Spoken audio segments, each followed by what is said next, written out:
Hey everyone, I'm Jamie Purviance, the author of Weber's Smoke. Now, smoke is something that a lot of people associate with long cooked recipes, barbecued recipes like ribs and brisket and pulled pork.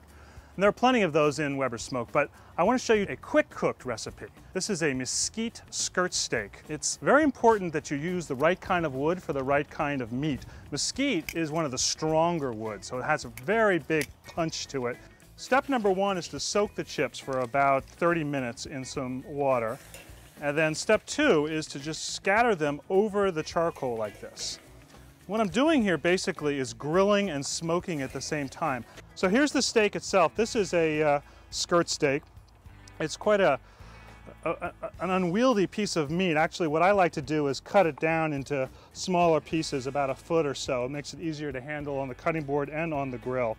It's a fairly fatty piece of meat, so you do want to trim it up. I mean, a certain amount of fat is absolutely delicious, but if you got too much, it's going to drip into the fire and create flare-ups for you. There's a particular grain to skirt steak, and you want to know about that because when the steak is fully cooked, if you cut parallel to those lines, you're going to end up with kind of a chewy texture. But if you cut perpendicular or across those lines, you're going to shorten them, and the steak's going to feel actually much more tender.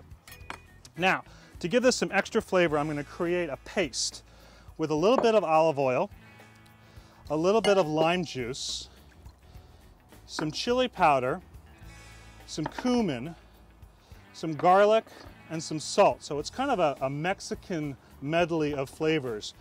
So you want to just mix that together and lay it right onto your steak. Use your fingers. I think they're the best tools you've got.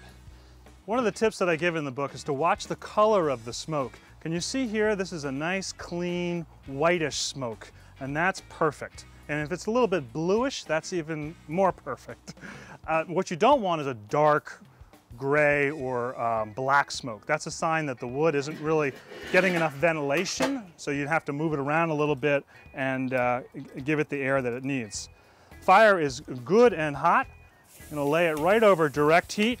You should hear a nice sizzle immediately, and you should create a little bit more smoke when those fat and juices drip down in the fire. Very important to close the lid as much as possible. That's going to knock out any flare-ups. It's going to keep the grate really nice and hot so it sears the meat properly. This is only going to take about 5 minutes, maybe 2.5, possibly 3 minutes on each side. The steak's been on for about 2 or 3 minutes. I'm going to go ahead and turn it. I have the vent on the lid purposely positioned on this side because the wood is over on this side. The air is being pulled across the meat and out the vent. If the vent was over here instead, there's a tendency for the smoke to be created down below and just go straight out over into the neighbor's backyard where it's doing me no good whatsoever. I like to draw it over the meat so it's giving it a nice flavor. All right, so the steak's been on for about 5 minutes. I'm looking for a certain kind of springiness in the meat. Medium rare is usually what happens when you put your middle finger and thumb together and then you press the base of your thumb. This is how the meat should feel. So I'm going to take it off. And very importantly, just let it rest for a few minutes. Don't want to cut into it too soon or I'll lose some juices. So the meat's got a ton of flavor right now. There's the fattiness of the meat itself, there's the spice paste that I put on there, and very importantly, it's got that kiss of aromatic mesquite smoke. The steaks have rested for a few minutes.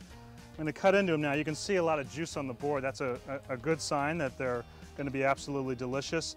I'm going to cut one piece just in half like this, and then remember I talked about the grain running this way?